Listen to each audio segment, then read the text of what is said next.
सरकार भी सवाल उठा रही है, केंद्र की जो सहायता मिलनी चाहिए वो मिल नहीं रही है। हक है जी, हम लेके रहेंगे, अगर नहीं देंगे तो हम लोग अपने आप ही कर लेंगे। तो उसके नाते मुझे लगता है कि जो एक एटीट्यूड है जो बिल्कुल गलत पर है। विक्रमादित्य सिंह सवाल भी खड़ा कर रहे हैं कि उनकी मंशा तो है हिमाचल प्रदेश की सहायता करने की, परंतु पीएमओ ने उनके भी हाथ बांध के इसी तरह की कटाक्ष वाली बातें करते हैं, फिर उसी कारण से मामले बिगड़ जाते हैं। जितने ही मददगार हैं, फिर राष्ट्रीय आपदा क्यों नहीं घोषित करते? राष्ट्रीय आपदा से मिलने वाला नहीं, इन्होंने एक बिल्कुल अल्लादीन का चिराग समझ लिया राष्ट्रीय आपने विधायक को याद नहीं करेगी, किसको याद करेगी? के लिए लीडर को दोषी ठहराना ये बिल्कुल ठीक नहीं है। आप महिलाओं के ही कुछ एग्जाम्पल कोट करके सरकार पर तंज कस रहे थे, वो कहाँ तक उचित? गरीब के परिवार की पत्नी को हर आदमी भाभी बुलाता है, तो ऐसे लीडरों की भी ये हालत हो गई है। तो ये नहीं होना चाहिए, वो ना गरीब के साथ होना चाहिए ना लीडर्स के साथ होना। सरकार की करतूतें हैं, क्या आप भी ऐसा मानते हैं? कल भी रोई जा रहे हैं, पैसे नहीं है, पैसे नहीं है, तो हमने बोला तुम्हें गवर्नमेंट बनाने को, छोड़ दो, गवर्नमेंट चला लेंगे हम लोग। इन दिनों हिमाचल प्रदेश प्राकृतिक आपदा से जूझ रहा है और हिमाचल प्रदेश की विधानसभा में मानसून सत्र भी चला हुआ है। इस सत्र में एक तरफ जहां सदन में गहमा गहमी देखने को मिल रही है, वहीं आज हमारे साथ भी गरम जिला के गरम स्वभाव के नेता, इशारा आप समझ गए होंगे, सतपाल सिंह सत्ती मौजूद हैं। पहला सवाल, आपदा को लेकर चर्चा चल रही है, सरकार भी सवाल उठा रही है, केंद्र की जो सहायता मिलनी चाहिए वो मिल नहीं रही है। कुछ दिन पहले प्रियंका गांधी आई थी, उन्होंने भी यही कहा, हिमाचल के दर्द को प्रधानमंत्री मोदी समझ नहीं पा रहे हैं। आपसे भी जानना चाहूँगा, सहायता में कमी क्यों रह रही है? हिमाचल प्रदेश में जो आपदा आई है वो बिल्कुल आपने ठीक कहा है, एक बिल्कुल ही आज तक के इतिहास में सबसे बड़ी आपदा है। लगभग 750 करोड़ रुपए की सहायता अलग अलग मदों में हिमाचल प्रदेश को केंद्र सरकार ने दी है, जिसको जो सहायता नहीं मान रहे हैं, जो कि बिल्कुल गलत है। और दूसरा विषय ये है कि कई बार प्रदेश सरकार की ओर से सहायता भी दबाव दे करके, जैसा कह सकते हैं कि डरा करके मांगी जा रही है, जो हमारा हक है, जो हम लेके रहेंगे, अगर नहीं देंगे तो हम लोग अपने आप ही कर लेंगे। तो उसके नाते मुझे लगता है कि जो एक एटीट्यूड है जो बिल्कुल गलत है। नरेंद्र मोदी जी हिमाचल प्रदेश में लंबे समय तक रहे हैं, 7 वर्षों तक यहाँ पर रहे हैं प्रधानमंत्री जी, वो जरूर सहायता देंगे, आने वाले समय में और सहायता आएगी, ऐसा मैं मानता हूँ। जैसा गवर्नमेंट की एक प्रक्रिया रहती है कि आदमी एस्टिमेट्स बनाते हैं, एस्टिमेट्स बना के दिल्ली फिर टीम्स जाती हैं, वो वहाँ रिपोर्ट्स करती हैं, फिर कैबिनेट जानिया जगहों से निकाल करके फिर मुख्यमंत्री जी उसमें राहत में से पैसा देते हैं। तो मैं विश्वास करता हूँ कि आने वाले समय में और भी आएगा, लेकिन गवर्नमेंट को भी अपना एटीट्यूड बदलना पड़ेगा। जो राहत इनके पास है या जो दे रहे हैं, उस पर अभी से 1 महीने के अंदर प्रश्न उठने शुरू हो गए हैं कि उसमें भी भाई भतीजावाद किया जा रहा है और उसमें भी पार्टियां देखी जा रही हैं, उसमें गरीब नहीं देखा जा रहा, उसका दर्द नहीं देखा जा रहा, जो कि बिल्कुल गलत है। इसके ऊपर मुख्यमंत्री जी को कड़ा संज्ञान लेना चाहिए। ऐसी आपदा के समय पर भी अगर कोई इस तरह की दृष्टि रखता है तो मुझे लगता है कि उसके जैसा जिसको कह सकते हैं, क्या उसको शब्द करें, कि बिल्कुल घटिया आदमी कोई ऐसा हो सकता है, वो चाहे अधिकारी है, वो चाहे कोई पॉलिटिशियन है। जो व्यक्ति चले गए, जिनका नुकसान हो गया, उनको पार्टी लेवल पे न तोल करके हम लोगों को हिमाचली के नाते उनका सहयोग करना है। आपने एक और बात कहा कि सरकार का सहायता मांगने का तरीका ठीक नहीं है, डरा के सहायता मांग रहे हैं। सवाल मेरा आपसे भी है, क्या मानकर चले विपक्ष डर रहा है?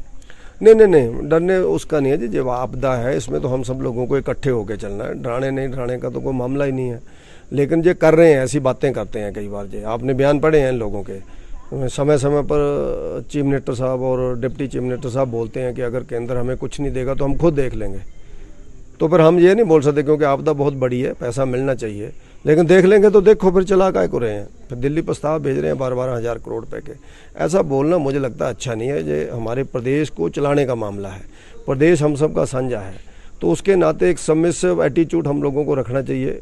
दिल्ली में बार मिलना चाहिए, उनसे बातचीत करनी चाहिए। जयराम ठाकुर जी भी 2 बार गए हैं, नितिन गडकरी जी ने कहा भी है जितना भी नेशनल हाईवे का नुकसान हुआ पूरे का पूरा सेंटर देगा। तो मुझे लगता है 400-500 करोड़ रुपया तो वो बनेगा। उसके बाद उन्होंने और कहा है, जो कल विक्रमादित्य सिंह जी ने भी कहा, जो PWD मिनिस्टर हैं, कि गडकरी जी ने बोला था कि नेशनल हाईवे से 1 किलोमीटर इस जिस भी साइड को रोड प्रदेश का टूटा होगा उसको भी मैं बनाऊंगा, चाहे पुल है, चाहे पुली है, चाहे सड़क है।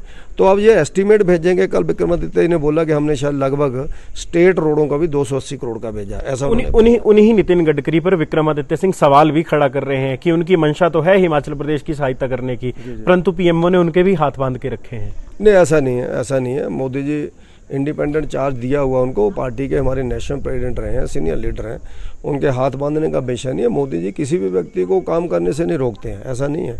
वो इसी तरह की कटाक्ष वाली बातें करते हैं, फिर उसी कारण से मामले बिगड़ जाते हैं। ये चीज़ें सारी वहाँ पहुँचती हैं, तो अगर उनका नाम लेकर के प्रधानमंत्री जी का जो विरोध करेंगे तो फिर ये क्या सोचते हैं कि गडकरी जी इनको पैसे दे देंगे।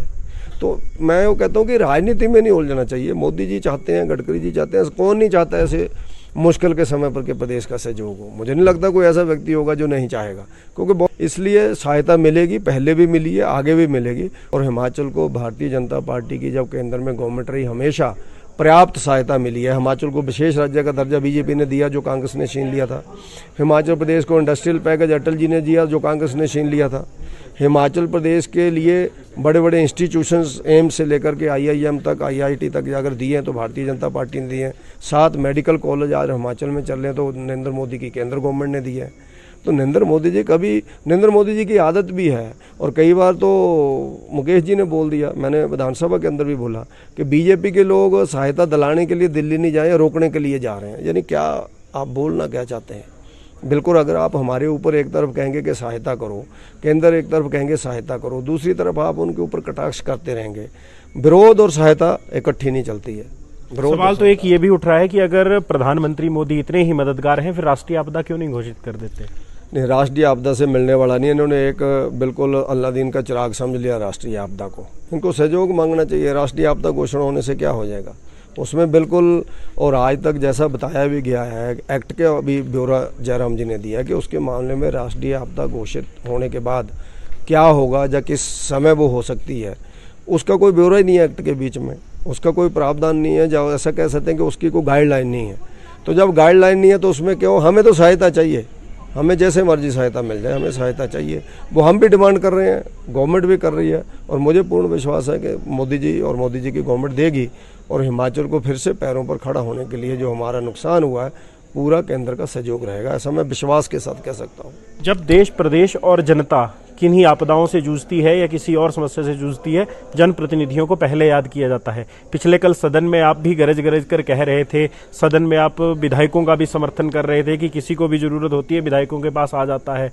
लेकिन क्या विधायकों के भी अपने अधिकार नहीं है? सवाल ये है, जनता अपने विधायक को याद नहीं करेगी, किसको याद करेगी? नहीं, वो उनका अधिकार है, लेकिन हर उंगली विधायकों के ऊपर ही उठेगी, लीडर्स के ऊपर उठेगी। उसके ऊपर मैंने उंगली उठाई है कि हर आदमी का जो फंडामेंटल राइट है वो विधायकों का भी फंडामेंटल राइट है। और जनता ने हम लोगों को जिता करके भेजा, तो जनता की पहली जो जिसको कहते हैं कोई मुसीबत आए तो उनके ध्यान में लीडर ही आता है, और एडमिनिस्ट्रेशन बाद में आता है, जबकि करना एडमिनिस्ट्रेशन नहीं होता है। क्योंकि लीडर्स के ऊपर आज भी विश्वास है, इसलिए पहला व्यक्ति उनको याद आता है। तो अच्छी बात है जी, लीडर ने अभी भी विश्वास अपना रखा हुआ है। लेकिन मेरा ऐसा मानना है कि हर बात लीडर्स के ऊपर उठाते रहेंगे तो लीडर्स भी इसी समाज का एक अंग है। अगर उससे भी गलती हो सकती है, उससे भी कोई कमी रह सकती है, हमसे भी कोई कमी हो सकती है, लेकिन हम कोई बिल्कुल लोगों के अलग हैं। हम भी लोगों के बीच में से आते हैं, MLA भी लोगों के बीच में से आए हुए हैं। तो मुझे लगता है कि हर बात के लिए लीडर को दोषी ठहराना ये बिल्कुल ठीक नहीं है। आप तनख्वाह काटने का जिक्र कर रहे थे, आप उसमें कर्मचारियों का भी जिक्र कर रहे थे, उनकी भी 2-2 महीने की या 1-1 महीने की सैलरी कटनी चाहिए। इसके पीछे आपको क्या लगता है? मेरा सुक्खू जी से मैंने आग्रह किया था कि जिस तरह से विधायकों ने कोरोना काल में भी हम लोगों ने 1-1 तनख्वाह दी थी, अभी भी हम लोगों से 55-55 हज़ार रुपया गवर्नमेंट ने लिया है। लिया क्या, आग्रह किया था, हमने भी दिया, देना भी चाहिए। आप कल्पना करो, हम सब लोग अपने अपने घरों में सुरक्षित हैं, सौभाग्य के हम लोग सुरक्षित हैं। जो लोग चले गए, जिनके मकान चले गए, दादा ने बनाया था, पिता ने संभाला और पोते ने बनाया, वो चला गया, ज़मीन भी चली गई। आज सर्दी का मौसम आ रहा है, पहाड़ों के अंदर कहाँ लोग रहेंगे? गांवों के अंदर तो किराए पे भी मकान नहीं मिलता है, सब लोगों के छोटे छोटे मकान होते हैं, तो वो लोग कहाँ रहेंगे? उनको एकदम सहायता की ज़रूरत है, ना कि लिपा पोती की ज़रूरत है। 1 लाख 1,15,000 इसका कोई मायने नहीं है, ये तो रोटी पानी में निकल जाएगा। तो मैंने सुझाव दिया था कि सामाजिक संस्थाओं को इसमें जोड़ो, राजनीतिक संस्थाओं को इसमें जोड़ो, ऑल पार्टी मीटिंग करके आप सब पार्टियों के नुमाइंदों को बिठाओ और हर जिला हेडक्वार्टर के ऊपर मिनिस्टर को बिठाओ। मिनिस्टर महीना 10 महीना वहाँ पर कैंप करे, कैंप करके DC, तहसीलदार, SDM हर जगह हैं, अलग अलग जगहों पे, उनके माध्यम से हम लोग ब्यौरा लें कि भैया कितना नुकसान हुआ है और उसके आगे क्या क्या सहयोग हो सकता है। ऐसे दानी सज्जन और बहुत से होंगे। अगर तहसीलदार, SDM, DC किसी को कहेगा भाई साहब आप जरा 2 महीने का इनका खर्चा दे दो, आप इसका थोड़ा राशन दे दो, तो मुझे लगता है लोग 4 महीने का देने को तैयार हैं। लेकिन कोई जेन्युइन आदमी उनसे बात तो करे। हम सिर्फ फोटो सेशन करेंगे, विजिट करेंगे, घूम करके आ जाएंगे, फोटो लग गई जी, जहाँ गए वहाँ गए, तो मुझे लगता है उससे कुछ मिलने वाला नहीं है। वो अच्छा है, हौसला देने के लिए गए, लेकिन अब कुछ देने के लिए जाएं सारे के सारे लोग। तो उसके कारण मैंने कहा था कि हम लोगों ने दिया है। जब इस प्रदेश के लगभग 2.5-3 लाख कर्मचारी हैं, जिनके ऊपर 39% बजट खर्चा होता है, 50,000 करोड़ में से 39%। तो मैंने कहा था कि जब हम लोगों ने दी है, या समाज के वो लोग दे रहे हैं जिसको हम लोग दुकानदार बोलते हैं, बिजनेसमैन बोलते हैं, उनके सहारे मुख्यमंत्री राहत कोष में पैसा आ रहा है, तो अगर हमें महसूस हो रही है तो हम लोग अपील करें एक बार। कर्मचारी भी हमारे प्रदेश के कार्यकर्ता हैं, हमारे प्रदेश के ही आदमी हैं, वो भी सहयोग करने को तैयार हैं, लेकिन कोई अपील तो करे, उनसे बात की जाए कि भैया आप लोग भी कुछ दो। एक दिन का उनका वेतन काटा है, लेकिन मेरा तो ऐसा मानना है कि जो चीज़ 500 करोड़ से होनी है वो 50 रुपये से होने वाली नहीं है। अगर हम 12,000 करोड़ का नुकसान आंकते हैं तो कम से कम 2-4-5,000 करोड़ तो हमें चाहिए ना। तो वो केंद्र भी देगा, लेकिन केंद्र कितना देगा वो आने वाला समय होगा। हमें प्रदेश से भी सोर्सेज पैदा करने पड़ेंगे। तो उसके नाते मुख्यमंत्री जी को अपील करनी चाहिए, तो ध्यान में आएगा किसने कितना सहयोग किया है। मुसीबत के समय तो सहयोग करना चाहिए। कोरोना काल में तो हम सब लोगों ने घर बैठे तनख्वाहें ली है। 3-4 डिपार्टमेंट ने काम किया उस समय, पुलिस ने, उसके साथ कुछ हद तक टीचर्स की ड्यूटियां लगी थी, और मैक्सिमम यानी 100% पुलिस, होमगार्ड्स, और उसके बाद हेल्थ डिपार्टमेंट। बाकी तो हम सब लोग घर से तनख्वाह ले रहे थे। लीडर जरूर निकले महीने के बाद, जब लोगों की हालत ख़राब हुई तो किसी को राशन दो, किसी को कपड़े दो, किसी के लिए दवाई के लिए पैसा दो, किसी का बिजली का बिल भी तक हम लोगों ने दिए। बीमारों के जो उनकी दवाई के फ़ोन आते थे, जी हम बाहर नहीं निकल सकते, तो हम लोग दुकानदार को बोलते थे भैया उसके घर पहुंचा दे, हमें स्लिप देना, आपका 1200 रुपये 1800 रुपये जो बड़ा हम दे देंगे। बाकी तो सब लोगों ने आराम से बैठ करके तनख्वाह ली ना। तो अगर मुसीबत प्रदेश के ऊपर आ गई है तो हम लोगों को कुछ ना कुछ पैसा देने में क्या प्रॉब्लम है, उसकी मैंने डिमांड की है। और हमारे घर के अंदर भी कर्मचारियाँ देंगे वो लोग, लेकिन चीफ मिनिस्टर बात करें ना, सब लोगों से बात करके वो देना चाहिए। जो नहीं देता तो पता भी लगेगा कि मांगना ही अच्छा होता है, जब देना पे कितना दिक्कत आती है। लोकसभा में केंद्र सरकार ने महिला आरक्षण बिल लाया है। सवाल ये है, भाजपा तो एक तरफ महिला उत्थान की बात कर रही है। पिछले कल जब आप सदन में बोल रहे थे, आप महिलाओं के ही कुछ एग्जाम्पल कोट करके सरकार पर तंज कस रहे थे, वो कहाँ तक उचित था? मेरा ऐसा मानना था कि जो लीडर्स लोग हैं, कई बार लीडर्स लोगों के ऊपर हर आदमी उंगली उठाता रहता है। ऐसा लगता है कि लीडर नहीं हुआ को गया गुजरा आदमी हो गया। हम लोग भी उतनी ही मेहनत करके लीडर की लाइन में आए हुए हैं, उतनी ही स्टडी करके आए हुए हैं। यूनिवर्सिटी लेवल से सब लोग आए हुए हैं, और अगर कोई नहीं भी पढ़ पाया होगा तो शायद घर के परिवेश के कारण, गरीबी के कारण, अज्ञानता के कारण नहीं पढ़ पाया होगा, लेकिन समाज के अंदर लीडर बन के वो जिसको कहते हैं कंट्रीब्यूट करता है, वो चाहे पंच है चाहे प्रधानमंत्री है, सब लोग काम करते हैं। तो मेरा ऐसा मानना था कि आज लीडर्स ऐसी चीज़ होगी जिसके ऊपर हर आदमी उंगली उठाता है। तो मैंने उदाहरण देकर के कहा था कि जैसे गरीब के परिवार की पत्नी को हर आदमी भाभी बुलाता है, तो ऐसे लीडरों की भी ये हालत हो गई है। तो ये नहीं होना चाहिए, वो ना गरीब के साथ होना चाहिए ना लीडर्स के साथ होना चाहिए। तो उसका मैंने उदाहरण दिया और सब लोग समझ गए, सब लोगों ने कहा कि बिल्कुल ठीक है। ऐसा नहीं है कि हम लोग ऐसे चुप रहेंगे कि कोई कुछ भी हमें बोलता रहेगा, ऐसा नहीं है। और सारे लोग एक तरह के नहीं है, ना लीडर सारे गलत हैं, ना समाज के कर्मचारी सारे गलत हैं, ना समाज सारा गलत है। आपने एक लॉ एंड ऑर्डर का सवाल लगाया था, हालांकि अभी तक वो विधानसभा में अप्रूव नहीं हुआ है। मेरा आपसे सवाल ये है, मुख्यमंत्री जब पिछले कल तर्कों के साथ बात कर रहे थे, वो एक और विषय उठा रहे थे कि हम जिन भी चीज़ों का जिक्र कर रहे हैं, जिन भी घोटालों का जिक्र कर रहे हैं, वो तो इन्हीं की सरकार की, उन्होंने एक शब्द प्रयोग किया था कि इन्हीं की सरकार की करतूतें हैं। क्या आप भी ऐसा मानते हैं? नहीं, मेरा ऐसा मानना है कि कोई भी गलती किसी भी गवर्नमेंट की हो सकती है, कोई भी गलती हो सकती है। जो सत्ता में गवर्नमेंट है उसको उन चीज़ों को निकालना उनका अधिकार बनता है, लेकिन हर चीज़ में गलती निकालना और पिछले 8 महीने में रोते ही रहना, पैसे नहीं, कल भी रोई जा रहे हैं पैसे नहीं है, पैसे नहीं है। तो हमने बोला तुम्हें गवर्नमेंट बनाने को, छोड़ दो, गवर्नमेंट चला लेंगे हम लोग। अगर पैसा तुम्हारे पास नहीं है तो हम लोग ले आएंगे ना, जहाँ से भी जुगाड़ करेंगे। तो मुझे लगता है लोग बोलने भी लग पड़ेंगे, रोंदुओं की सरकार है, रोते ही रहते हैं सुबह से शाम तक, कहाँ से लाएँ, कहाँ से दें, क्या करें। आपने 8,000 करोड़ का लोन ले लिया पिछले 1 साल के अंदर, वो कहाँ गया 8,000 करोड़ रुपया। और उसके साथ साथ आप लोगों की जो समाज के अंदर करप्शन चली हुई है, आज जो टेंडर्स हो रहे हैं, उन टेंडर में कितनी पूल करके किस तरह से 10-10 करोड़ के टेंडर 25-25 करोड़ में, 12-12 करोड़ में, 18-18 करोड़ में जा रहे हैं। तो उस करप्शन को रोको ना, तुम्हारे पास पैसा बच जाएगा। जो सड़क 8 करोड़ में ठेकेदार बनाने को तैयार है, उसका दोबारा टेंडर रद्द करके उसको 12 करोड़ में दी जाती है।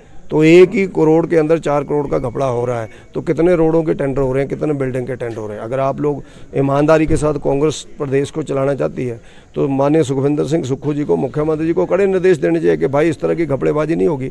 पिछले कल ही ऐसी घटना हुई है कि जोगिंदरनगर के अंदर एक कांग्रेस के लीडर ने SC का घिराव किया 20-25 लोगों के साथ, घिराव करके उसको कमरे के अंदर घेर लिया और उसके ऊपर पानी का गिलास फेंक दिया और उसको कहा तुमको ये टेंडर करना ही पड़ेगा। वो बेचारे ने FIR लॉन्च कराई है, उस FIR में क्या होता क्या नहीं होता है पता लगेगा।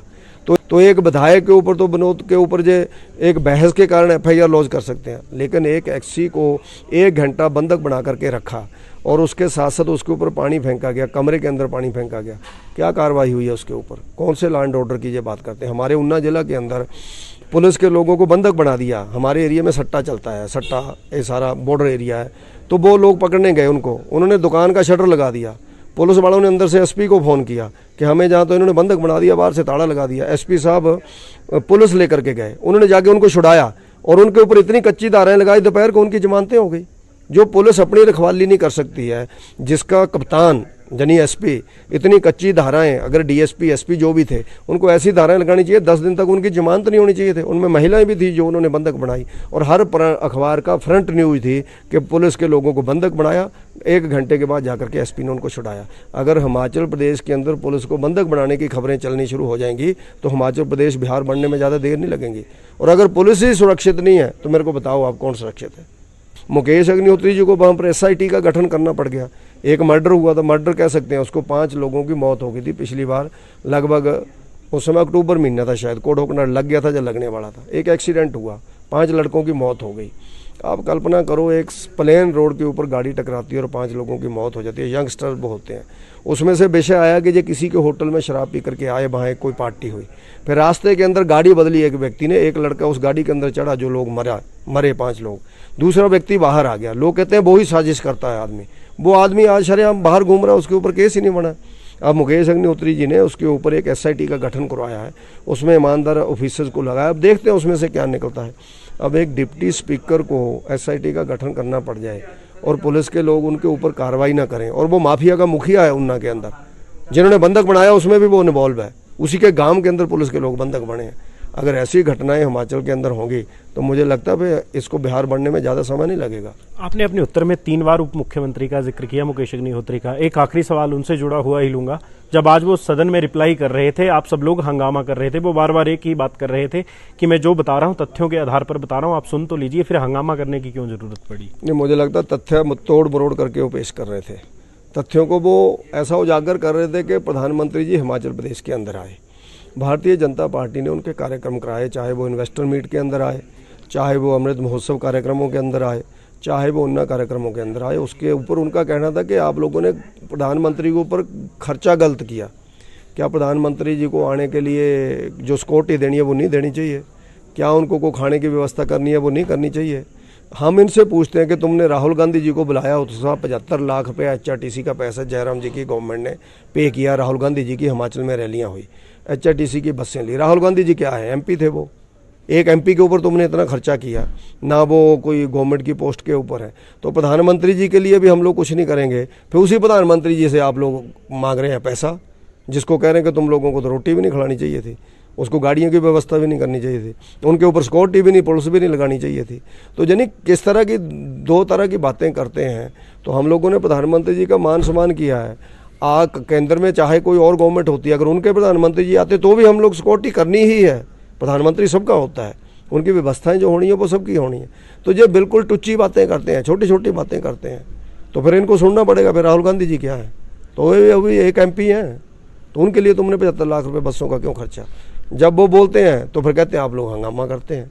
तो भैया तथ्य तो सबको लाने पड़ेंगे ना। क्या कहीं ऐसा तो नहीं है कि सरकार ने श्वेत पत्र लाया, इसलिए भाजपा यानी कि आपका विपक्षी दल जो है वो उसका उत्तर देने में सक्षम नहीं था, इसलिए आप लोगों को हंगामा करना पड़ा? नहीं, ऐसा नहीं है। हम लोग उत्तर देने में सक्षम हैं और उत्तर देंगे भी। हम लोगों ने कोई गुनाह नहीं किया, हमने प्रदेश की सेवा की है।